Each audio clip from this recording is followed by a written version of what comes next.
In the year 1842, when the wind still dragged its knuckles across the fields of Dogwood Parish, 3 sisters lived at the edge of a salt-blind ridge, where no roads ran, and no map dared to draw.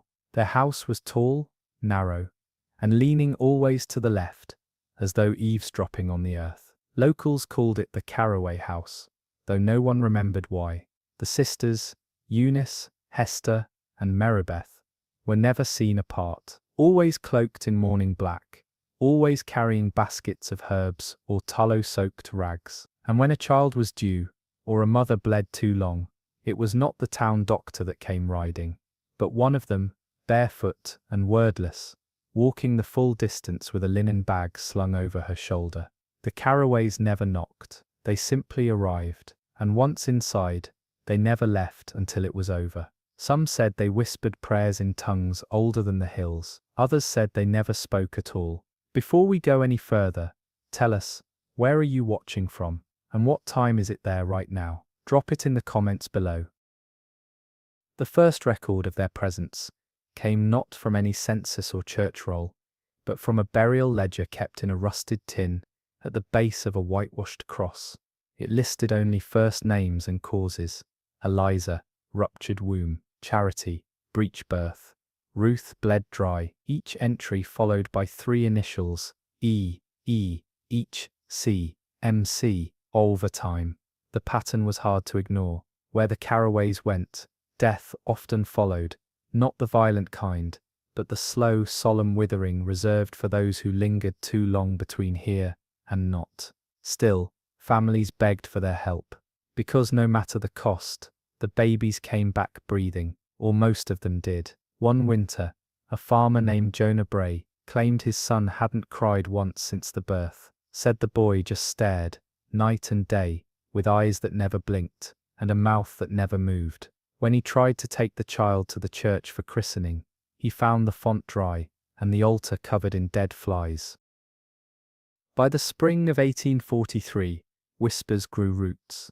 At the edge of the market square, beneath the shadow of the town's old stone well, mothers began to trade stories in hushed voices, hands trembling beneath shawls. One claimed her baby wouldn't sleep unless cradled in salt. Another said her daughter wept blood at dusk until the Carroways returned and placed a dried reed beneath her pillow. The preacher's wife, who had lost 2 sons to fever, swore she saw Hester Carroway in her garden at dawn, burying something beneath the elder tree, a lump wrapped in hair and twine. When confronted, Hester only smiled and said, "It will keep the spirits from gnawing." No one knew if she meant the dead or the living. After that, no one spoke to the preacher's wife again. She left town within the week, muttering that her new baby had no shadow and would not speak the Lord's name. The church bell stopped ringing that summer, not from rust or weather, but because the rope had been sliced clean through. No one admitted to seeing it done, but many suspected the Carroways. They were never seen at services, never knelt, never crossed themselves, never recited verse. And yet, when illness swept through the township, when the ash fever took 12 in 1 week, it was Eunice Carroway who appeared first at every door, placing bowls of boiled bark beneath cribs, murmuring to the sick, as if speaking to something only she could hear. The afflicted who survived described the same thing, the sound of distant hooves echoing through their fevers, and a cool hand pressing their chest, holding something inside them down. The doctor called it mass delirium. The priest called it blasphemy, but the Carroways called it necessary. The veil weakens when the body burns, Eunice was once heard to say, and some things must not slip through. One night in early August, a boy named Levi Donnell wandered too close to the Carroway house. He'd been dared by his older brother to knock on their door, just once, and run. But Levi never made it that far. He returned hours later, barefoot and silent, his shirt soaked through, and one eye turned inward. He wouldn't speak, not even when his mother shook him, not even when the town doctor waved smoke beneath his nose. Only when the preacher pressed a palm to the boy's head did Levi whisper something, one word, wailing. The next morning, his hair had turned fully white. His family moved out of town within days. When neighbors checked the hill for tracks, they found nothing but a series of small handprints pressed into the dirt outside the Carroway gate, far too small to belong to any of the sisters, but deep, as if whatever made them had sunk into the earth and waited. That autumn, the leaves refused to fall, trees held tight to brittle brown canopies, while the air thickened with something not quite rot, not quite smoke. Livestock miscarried in pairs, crows lingered longer than they should, and beneath it all the Carroways continued their work. A stillbirth in the south orchard, a breach near the river bend. Each time they arrived before being summoned, some began to believe they could feel when a birth was near, like dogs before a storm, like wolves tracking blood beneath snow. A girl named Elise, who had lost her voice after a lightning strike, delivered twins under their care. She claimed the sisters never touched her once, said they sat in silence around her bed, and hummed in three-part harmony, until the room grew too bright to see. The children were born with eyes open. One of them never cried, the other would not stop smiling for 6 weeks. The town council met in secret. After the frost set in, 4 men and 2 widows gathered beneath the chapel's floorboards, each holding a list of names. Those who had suffered strange births, those who had fallen ill, those who had seen things they could not explain. Every list ended with one surname, Carroway. The preacher, who had once defended them, now refused to speak aloud when their house was mentioned. God turns his face, he muttered, eyes fixed on a knot in the wood. The council agreed on a visit, 1 man per sister, under the guise of gratitude, but only 2 returned. The third, a tanner named Joel Minton, was last seen entering the Carroway gate at dusk, carrying a satchel of elderflower and a peace offering in the form of lamb's wool. The satchel was later found beside the creek, unopened. His boots sat upright on the porch step, dry despite the rain. By the end of that year, births dropped to nearly none. Fields lay fallow, not from drought, but from dread. Couples kept their distance in their own homes. Mothers whispered warnings to daughters, and no one dared look too long at a child whose features shifted subtly with the seasons. The Carroway house grew quieter, its chimney smoke less frequent, though no one believed they had left. Some said they slept underground, beneath beds lined with feathers, plucked from black swans. Others believed they were waiting for a name that would unlock something old and unfinished. One night, a stranger arrived on horseback, trailing dust from 3 counties over. He bore a wax-sealed letter and a cross carved from burnt yew. When he reached the crest of the Carroway hill, his horse refused to step forward. The man dismounted, walked the rest of the way alone. The sun rose red the next morning. Neither man nor cross were ever seen again. In early 1844, a drought crept in from the south, dry enough to crack bark and bleach bones in the fields. Wells emptied without warning. Frogs vanished. Rain stopped naming itself. But on the ridge above Dogwood Parish, the Carroway garden bloomed, lush, overgrown, humming with insects no one could name. Pale roots burst through fence posts. Blossoms the colour of bruises clung to twisted stems, and fruit dripped to syrup that stained stone. When a schoolboy wandered too close, drawn by the scent of something sweet and rotting, he returned with both palms blistered, and a shard of tooth lodged in his ankle. He claimed the vines moved on their own. They breathed, he whispered. They knew I was there. The doctor dismissed it as sun fever. But the boy's mother left town within the week, after waking to find her front door nailed shut from the outside, and her curtains twisted into knots that spelled her son's name. That same season, a midwife from neighbouring Clark Hollow came unannounced into town, asking after the Carroways by name. Her arrival stirred unease. No one had spoken the sisters' names aloud in months, not since the ridge turned silent. She wore a yellow bonnet and carried a copper basin tied with hemp cord, insisting she'd been summoned by letter to assist with a difficult birth. No such letter was found. No one admitted to sending it. The midwife pressed on anyway, walking the ridge path, as though drawn by something older than invitation. 2 days passed. On the 3rd morning, the preacher's hound was found at the chapel steps, foaming and limping, its fur mottled with red welts shaped like fingers. The copper basin was discovered in the creek bed, warped and darkened, as if burned from within. The midwife herself never returned, but neighbors claimed they heard singing from the ridge that night. 3 voices joined by a 4th, thinner, higher, and not quite human. It was Marybeth Carroway who began appearing alone. Always the youngest, always the one who walked a step behind. She came into town under cover of fog one morning, her apron stained with something between rust and wine, her eyes unfocused and bare of lashes. She stopped outside the post office and stared at the flagpole until the sun fully rose. When the shopkeeper tried to greet her, she murmured only a single word, "Measure," then turned and left. No one followed.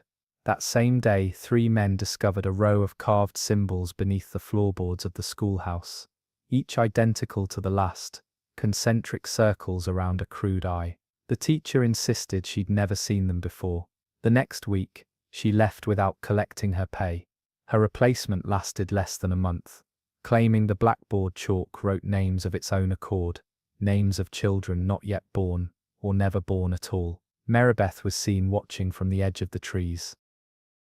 Eunice Carroway was next to emerge, walking barefoot into the blacksmith's yard, one fog-heavy morning, long before the first bell of labor.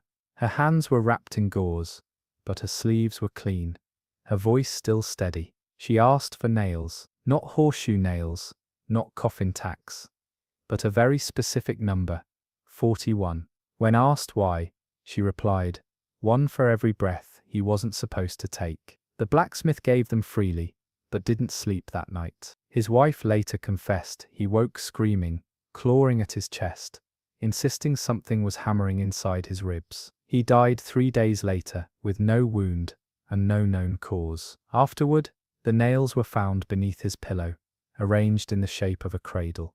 The local physician called it grief. The reverend called it judgment. But those who remembered the way Eunice held her silence knew better. She had not come for help. She had come to return what was owed.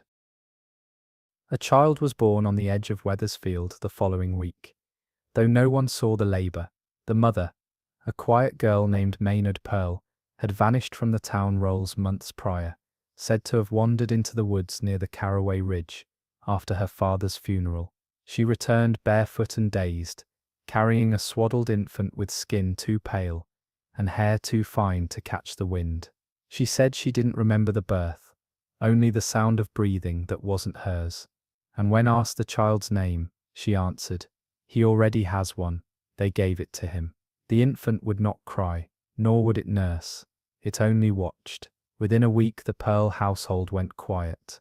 Curtains drawn, chimney still. A neighbor girl who peered through the window swore the baby was no longer in the cradle, but seated upright at the table, staring at the family as they prayed. No one entered the house after that. By month's end it was empty. When Hester Carroway returned, it was not by foot, but by fire. Witnesses from the far side of the parish claimed to see a strange glow at the crown of the ridge, just after midnight, steady, orange, too bright for lantern or hearth. Yet no smoke followed, no ash drifted, only the sound of iron rasping against iron, rhythmic and deliberate, like the drawing of shears across bone. At sunrise, Hester stood in the center of the town square, barefoot, her skirt hem soaked and stiff. She held a bundle wrapped in funeral linens and set it at the base of the well. "It belongs to the earth now," she said, voice cracking like old parchment. No one dared unwrap it, but flies came fast and thick. The bundle was gone by dusk, and in its place a perfect circle of hairless soil. No grass would grow there afterward. A child who stepped into it days later emerged with his teeth clamped shut and would not open them again, not to eat, not to speak, not to scream. That winter, silence spread faster than snow. Mail stopped arriving.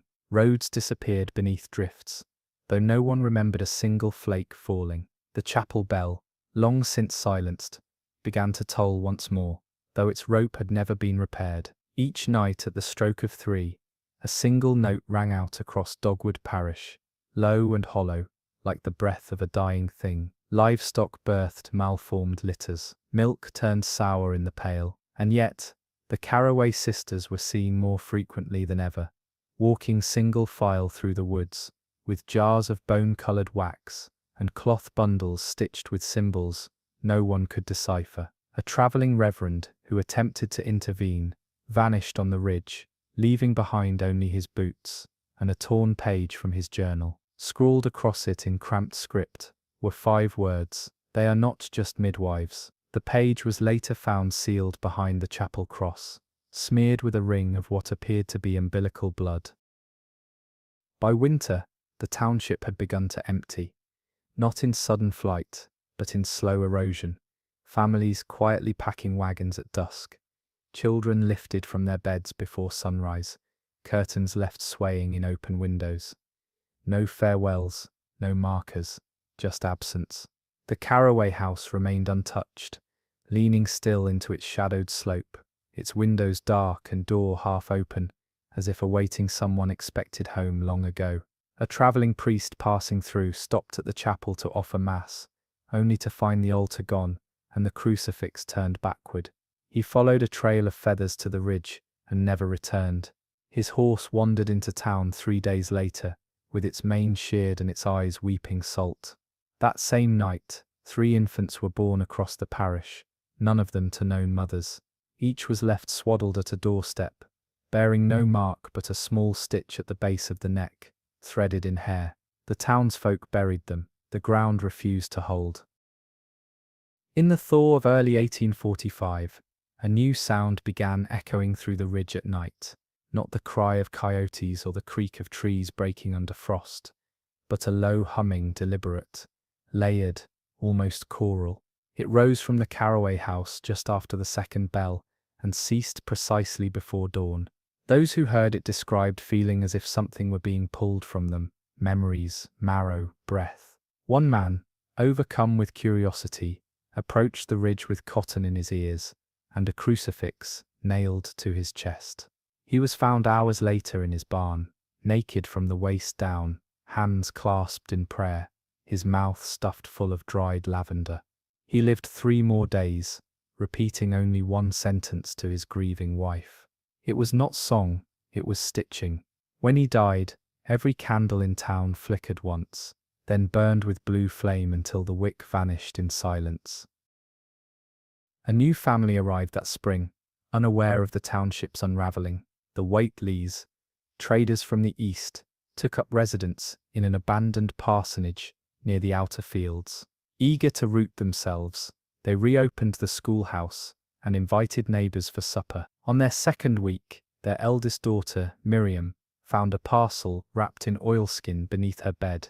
Inside, a braid of white hair tied with milkweed and a note written in crooked cursive: "The first breath must not be wasted." Her mother burned the braid in the stove. That night, the stove burst open. No fire, just smoke, thick and salt-sweet, that spread across the walls in the shape of 3 open hands. The next morning, Miriam was gone. Her boots were placed neatly on the windowsill, laces soaked in honey. When the Whateleys asked around, the townsfolk simply lowered their eyes. No one offered help. No one spoke the sisters' names. Not anymore.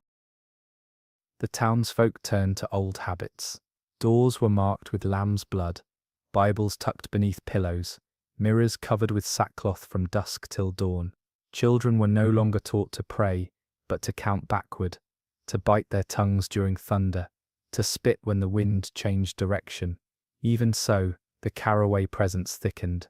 Footprints appeared in ash that no one walked through. Cradles rocked on their own. A newborn named Tobias was said to sing in his sleep, strange lullabies in a language no elder could name.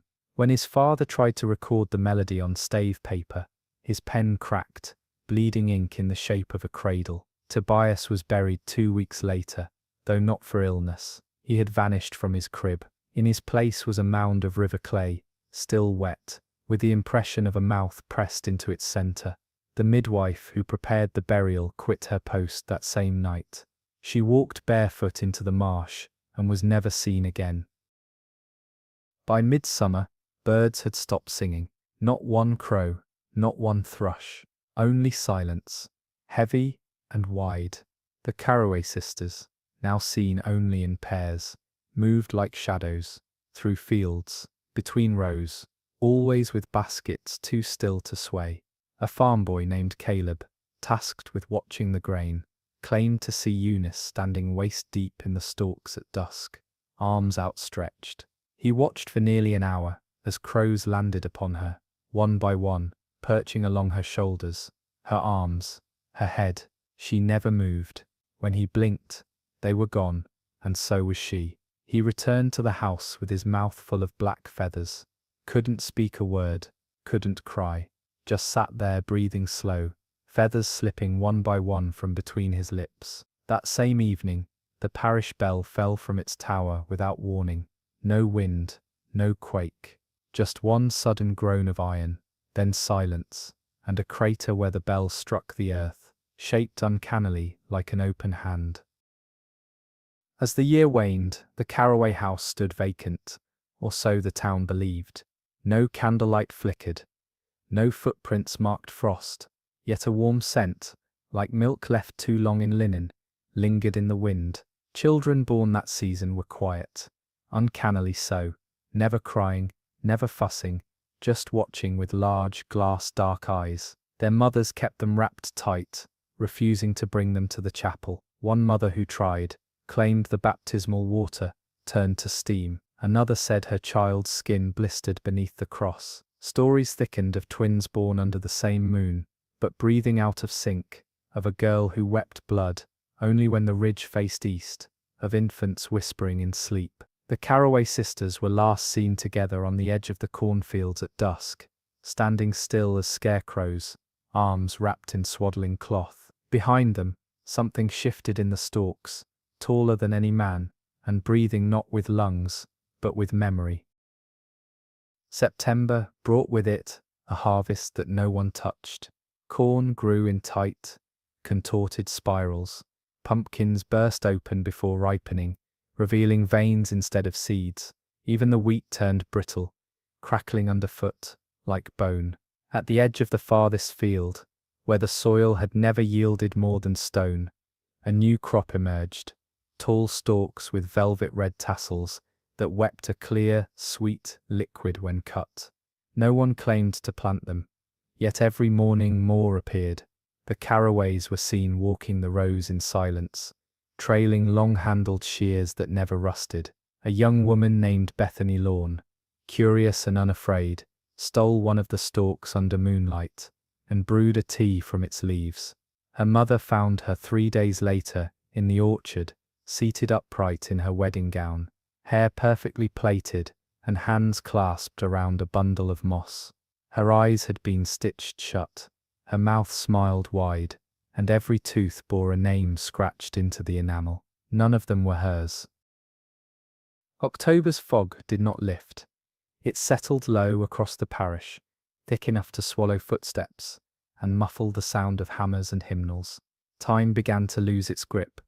Clocks ran backward, roosters crowed at dusk, and graves grew cold even in daylight. When Marybeth Carroway was seen walking the riverbank barefoot, pressing her palm to the water again and again, no one dared call to her. Children reported hearing lullabies coming from wells and drains. One girl vanished for half a day and returned dry, but with fingernails softened as if she had been underwater for years. She no longer recognized her own name, answering only to the small one, and insisted her birth had not yet occurred. At the town's edge, a midwife's ledger appeared overnight, nailed to the door of the chapel. Its final entry bore no date or mother's name, only a location scrawled in soot beneath the ribs. That evening, the chapel windows bled sap, and the pews were found turned to face the walls.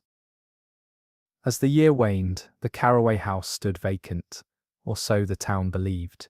No candlelight flickered, no footprints marked frost, yet a warm scent, like milk left too long in linen, lingered in the wind. Children born that season were quiet, uncannily so, never crying, never fussing, just watching with large, glass dark eyes. Their mothers kept them wrapped tight, refusing to bring them to the chapel. One mother who tried claimed the baptismal water turned to steam. Another said her child's skin blistered beneath the cross. Stories thickened of twins born under the same moon, but breathing out of sync, of a girl who wept blood only when the ridge faced east, of infants whispering in sleep. The Carroway sisters were last seen together on the edge of the cornfields at dusk, standing still as scarecrows, arms wrapped in swaddling cloth. Behind them, something shifted in the stalks, taller than any man, and breathing not with lungs, but with memory. By the turn of 1846, Dogwood Parish no longer appeared on circuit maps.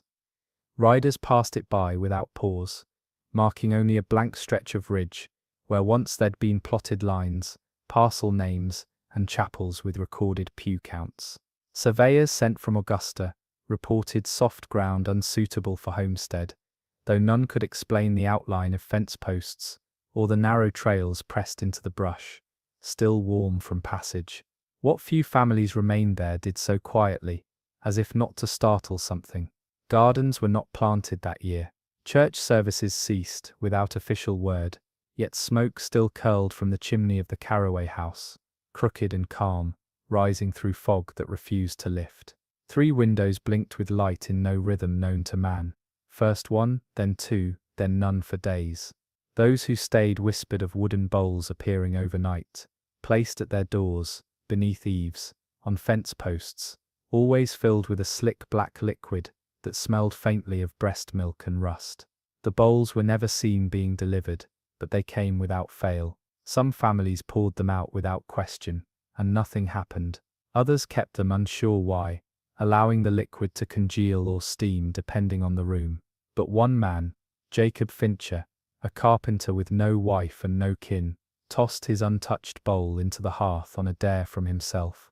The fire hissed and shuddered, but did not take. That night, he heard footsteps on his roof, slow, deliberate, heavier than any animal, but with a cadence that suggested something expectant, like a woman late in her 9th month. He did not sleep. By morning his roof was ruined. Every shingle had been turned inward, folded like paper, and each nail bent skyward as though pulled from within. In the center of his parlor sat a cradle made of ashwood and hair. Inside it, nothing, except a single molar, pink at the root. Fincher fled by nightfall, his wagon packed with every tool he owned. He was never seen again, but the cradle remained for weeks, unmoved, until a field mouse was found dead inside it. Not chewed, not crushed, simply hollow, skin intact but deflated, as if its breath had been stolen rather than its body harmed. When townsfolk finally summoned the courage to burn the cradle, it refused to catch. Even pitch couldn't find grip on the wood. It had to be buried. And even then, the ground spat it back the next morning, upright and cleaner than before, waiting on the church steps where it had no business being. A travelling priest sent from a neighbouring parish came to investigate, and dismissed it all as superstition. He was gone within a week, claiming illness. Later, a telegram was received from Charleston. It bore one line, unsigned. They do not offer gifts. They deliver warnings. After that, no bowls appeared again. But the Carroway windows kept glowing, and the wind began to carry the sound of someone rocking in a chair that no one could see. The wind changed direction in March, but not the way it does before a storm. It circled instead, low and close to the earth, curling up beneath skirts, slipping through keyholes, stirring candle wicks, not yet lit. The townsfolk spoke less. Even the boldest no longer crossed into the eastern woods, where the ridge began to rise. Yet the Carroway sisters were seen more frequently, always at a distance, always in motion. They passed through rows of barren crops, across porches long abandoned, along the creek beds that had dried into veins of white stone. Once they were seen kneeling around a stump near Widow Ames' barn, heads bowed not in prayer, but in perfect stillness, their hands placed flat on the frozen earth, as though listening for a heartbeat deep below. Then came the birth that broke whatever silence had been holding them back. Marian Doyle had not spoken since the death of her husband the year before. She had taken to sewing by candlelight and humming tunes her mother once whispered during hard winters, songs that held no language, only vowel sounds and breath. She was not known to be with child. No one had seen a swell beneath her apron. Yet one night, neighbors reported screams from her cabin, long, low, and layered with something else. Not agony, not labor, something closer to warning. At dawn her chimney stood cold, her door slightly ajar, and a pair of swaddling cloths, one damp, one dry, hung from the window latch like flags of surrender. Inside, Marian was seated upright on her bed, rocking gently, her eyes fixed on a wooden bowl at her feet. The bowl was empty, but stained at the rim with something darker than blood. Across her lap lay a child, wrapped in moss and pinned closed with black thorns. The baby breathed, but only once every few minutes. The doctor could not explain it. The preacher would not approach. When asked for the child's name, Marian whispered one syllable in a tone that cracked her lips. Again, later a neighbor found a trail of twine and dried lavender buds, leading from Marian's cabin to the Carroway Ridge. It twisted in patterns, knots that mirrored cradles, teeth, bellies. A widow recognized the design as an old protection stitch used by midwives in darker centuries, meant not to preserve the child, but to ward against its memory. That night, a mirror shattered in the schoolhouse without sound. 3 birds were found beneath the window, their wings folded backwards, and Marian's cabin burned from within, though the exterior remained untouched. In the ash, only the bowl remained, now filled again with that black curdled milk, and beside it a single note burned into the floorboards with heatless flame. Do not name what should not have formed. Afterward, those who passed near the Carroway home claimed to hear humming in reverse, like breath being pulled back into a mouth that no longer lived. The ridge grew quiet, but not with peace, with pause. Something had come through, and it was waiting. By the first thaw of April, the earth beneath Dogwood Parish had begun to shift. Not dramatically, not with quakes or cracks, but subtly, as though something deep within had started breathing. Fence posts leaned without cause. Stones sank into soil that had once been dry and firm. Graves tilted forward. In the western field, a scarecrow turned overnight, its arms now angled downward, palms open to the ground, its head bowed. No one claimed to move it.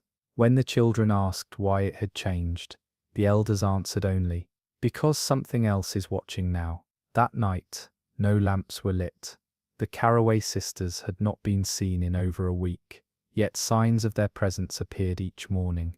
A child's shoe, hand-stitched, unworn, found in the rafters of the town blacksmith's shed. A string of garlic braided with hair, nailed above a preacher's door. Porridge in an empty crib, still warm. Then, at the town square, a stone appeared, flat, grey, polished like a headstone. It bore no name, just a groove in the centre, wide enough for a newborn to lie in. The townsfolk did not touch it, but on the second day, a woman was found curled inside the groove. No memory of how she'd arrived, no shoes, and no mark on her, save for a single word carved shallow into her shoulder blade: mine. The doctor attempted to remove it, but the skin refused to part. He burned the scalpel after that. The woman was taken in by the apothecary's wife, who swore the girl didn't sleep, didn't blink, and wouldn't eat unless spoken to first in rhyme. Soon after, the chapel bell rang again, once, sharply, at the hour of deepest night, and beside it, the cradle returned. No one saw who placed it, but it stood at the chapel's threshold, swaddled in wool and salt, inside it a small waxen figure, with closed eyes and stitched lips. A thread extended from its mouth, like an umbilical cord, leading back toward the ridge. No one dared follow it, but the preacher's youngest daughter, Eleanora, began walking in her sleep that week, always in the same direction. Her parents tied her wrists to the bedposts, prayed louder, but still, every night she woke with mud under her nails and hair damp with dew. When asked what she dreamed of, she answered simply, "The sisters are sewing me." By month's end, Eleanora was gone, her bed undisturbed, her shoes dry. Only her baptism dress remained, folded neatly on the pew where she'd once sung psalms, buttons replaced with tiny polished teeth. The preacher collapsed that morning, whispering a scripture that didn't belong to any known testament. He said it was taught to him in a dream, by a hand that had no fingers, only soft twine wrapped in milkweed. The ground around the Carroway house bulged slightly now, as though something inside had begun to grow roots. And each night, as the wind curled low through the fields, it carried the sound of something cradled, not crying, not cooing, but remembering. The final summer before Dogwood Parish vanished from all living memory began with a birth no one could claim. At the edge of Gallows Fen, where cattails grow too tall, and the air tastes of iron, a fisherman found a child wrapped in linen, floating just above the waterline, dry, untouched, and humming softly to itself. No umbilical cord, no sign of struggle, just a note stitched into the cloth in fine red thread. Returned. He brought the child to the chapel out of habit, though no preacher remained. By then the bell tower had caved inward, the altar split, and the stained glass had melted down its leaded bones. He left the infant on the last unbroken pew, and walked out without looking back. That night, his fishing boat was found splintered along the riverbank, oars arranged in the shape of a woman's open arms. His body was never found. The child, however, remained. It was taken in by an old widow, who'd outlived all 4 of her sons, and stopped speaking after the last was swallowed in a threshing belt. She never asked where the girl had come from, never named her, only fed her broth, and placed an old rosary in her crib, not for protection but recognition. The girl never blinked, never cried, never aged. She sat each night facing the window that overlooked the ridge, mouth slightly open, as though waiting for something to be placed inside. One morning, the widow woke to find her own wedding veil spread across the floor, soaked in milk. The child was gone. In her place, a bundle of stitched linens filled with warm water, and a single vertebra, polished and carved with the letter M. That same week, a young boy, son of the cooper, began speaking in tongues during sleep. He said names that hadn't been uttered since the township's founding: Altha, Rosamond, Bethel, all stillborns, all buried behind the chapel before the war. His mother panicked, burned every cradle in the house, and buried the ashes. But the boy's speech continued, more fluid each night. He began drawing with his food, making perfect diagrams of birth canals, cross-sections of skulls, and midwife sigils from eastern provinces no one in Dogwood had ever visited. When the apothecary asked him where he learned it, the boy smiled and answered, "They left it in my marrow." He died 2 days later. No cause, just stopped breathing. His bones, when examined, had softened, folded slightly, like they were waiting to be rewoven. By midsummer, 3 more infants had been found, none born, all placed, each swaddled in white cloth, each bearing a mark at the base of the spine, a row of 6 tiny dots in a perfect arc, as if punctured by a curved needle. The 3rd infant opened its eyes only once. Witnesses said its pupils were vertical. It did not blink, it did not breathe, but the midwife who touched its chest felt a second heartbeat beneath her own. She never delivered again. The sewing began again in late July. Thread was found in places no thread belonged, woven into fence lines, braided through horse manes, curled inside ears of corn, not yet husked. It was pale, almost translucent, and sticky to the touch, as if drawn from something not yet cooled. The threads carried a smell no one could name, sweet, but not sugar, thick, but not rot.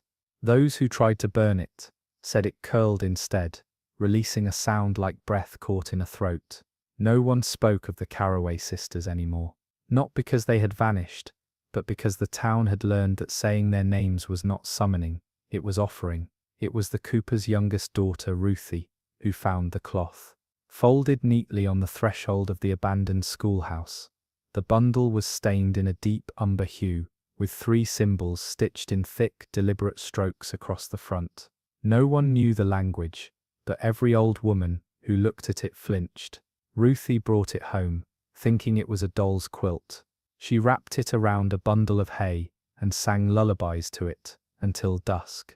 At midnight, she woke her mother without sound, simply standing at the foot of the bed, with her hands wrapped around her own throat. Her palms were raw, her lips bore needle pricks, and on her tongue, barely visible, was a single stitch, tight and bloodless. The cloth was burned, or so her father claimed. But Ruthie was never quite the same. She stopped speaking altogether, stopped blinking. She slept with her eyes open, never facing the window.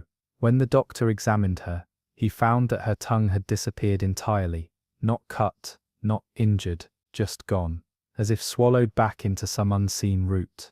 In its place, her throat hummed softly, like a lullaby buried under soil. That week, the birds returned, but they no longer sang. They perched on rooftops and chimney flues, in absolute silence, watching windows, watching cribs, watching mothers, with their hands folded tightly over their wombs. Then came the sound, low at first, almost imperceptible, like wood rocking against wood. But it grew louder each night, until the whole town seemed to creak. People thought it was the old trees shifting in the wind, until they noticed it only happened when the wind was still. One woman finally followed the sound, walking barefoot through the fog to its source. She stopped at the base of the Carroway Ridge, where 100 cradles stood in perfect lines across the grass, each empty, each swaying gently in place, though the night air did not stir. In the center stood the sisters, Hester at the front, eyes closed, Eunice beside her, one hand raised, and Meribeth behind them both, hands outstretched, holding thread between her fingers, not sewing, listening, as if the thread was whispering. The woman turned and fled, but by morning her hands had been stitched together at the wrists with the same translucent fiber, and across her chest, beneath her blouse, were 6 tiny dots, curved, deliberate. She never spoke again, only hummed. By August's end, what little remained of Dogwood Parish had ceased to resemble a town. The wells ran clear, but tasted faintly of ash. Crops stood upright, but bore no yield. Hollow gourds, boneless stalks, apples that collapsed under their own weight. The animals had grown silent. Chickens laid eggs, shaped more like teardrops than ovals, each filled not with yolk, but a thick, pulpy silk. A farmer who cracked one open found a perfect miniature jawbone inside, still soft and wet. He left town the next day, dragging his daughter behind him, in a wagon padded with salt blocks and church hymns, repeating a single phrase: "The births are not births, they're returns." A travelling parson named Othric arrived under cover of fog, carrying a dog-eared Bible and a tin crucifix warped by heat. He'd heard rumours in the outer counties, of stillborns that breathed again, of midwives with fingers too long to glove, of lullabies sung by children who hadn't been born yet. He entered Dogwood with a sermon on his lips, full of judgment and thunder, but no one greeted him, not because they didn't see him, but because they saw what followed behind. 3 shadows, moving without gait, never touching ground. The parson slept in the chapel that night, though it had no roof and smelled of milk turned. He awoke just before dawn to the sound of water, slow drops falling somewhere close. He followed it to the altar. There, seated in the pulpit, was a wax infant with hollow eyes and stitched feet. From its chest leaked a clear fluid that steamed when it hit the stone. Othric placed a hand to its brow, and wept, not for pity, but recognition. He left the chapel carrying nothing. He walked barefoot to the Carroway house, humming a tune older than the Psalms, and stood at the crooked gate, until one of the sisters opened the door. Who it was, no one could say. Their faces had begun to shift in memory, too similar, too blurred by time, and something else. He stepped inside. The door closed. No light showed through the windows that night, but the town's infants slept without sound. No cries, no breath, just silence, long and warm, and without end. In the morning the chapel pews were found stacked in 3s, each tied with umbilical thread. The altar had split again, this time revealing a hollow beneath, shaped like a womb, lined with soot and tiny claw marks. Othric's Bible was placed inside, pages sewn shut with golden thread. No one read it, no one touched it. Soon after the fog thickened, time folded, people began forgetting names, first their neighbours, then their children, then their own. But they all remembered the sisters, They remembered the cradle that waited even when no child came. They remembered the bowls, the thread, the silence between breaths, and in the moments before sleep, if sleep still came, they remembered the feel of someone brushing hair from their forehead, gently, and the sound of a lullaby with no words, sung by mouths that had never been born. By the first frost of 1847, no smoke rose from the chimneys of Dogwood Parish. No mail arrived, no bells rang. The town, once mapped in detail by clerks and circuit riders, now existed only in the dreams of those who had passed through, half-formed memories of sisters, walking barefoot across fields, where nothing had grown in years, of lullabies that stayed lodged in the back of the throat, like a swallowed needle.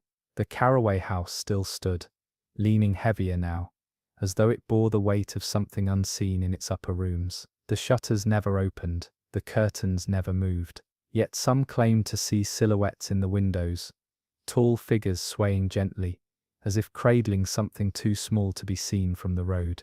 The last record of any visitor to Dogwood came from a tax clerk sent from Waynesboro, a man named Elias Penn. He was young, unmarried, full of tobacco and God, sent by the county to account for abandoned properties and collect debts long buried in ledger margins. He arrived at the edge of the parish under pale skies, whistling a hymn without knowing why. In his satchel, he carried ink, paper, and a writ for the seizure of the Carroway property, its title never formally filed. He stayed the night at an empty cabin, ate beans from a tin, and took his boots off at the door like a man expecting to be made welcome. He was never seen again. Weeks later, a woman walking the ridge to gather kindling found his boots, placed side by side on the chapel steps, the leather tied with thread, the color of bleached milk. Inside each boot was a single vertebra, polished and still warm to the touch. The satchel was nailed to the chapel door.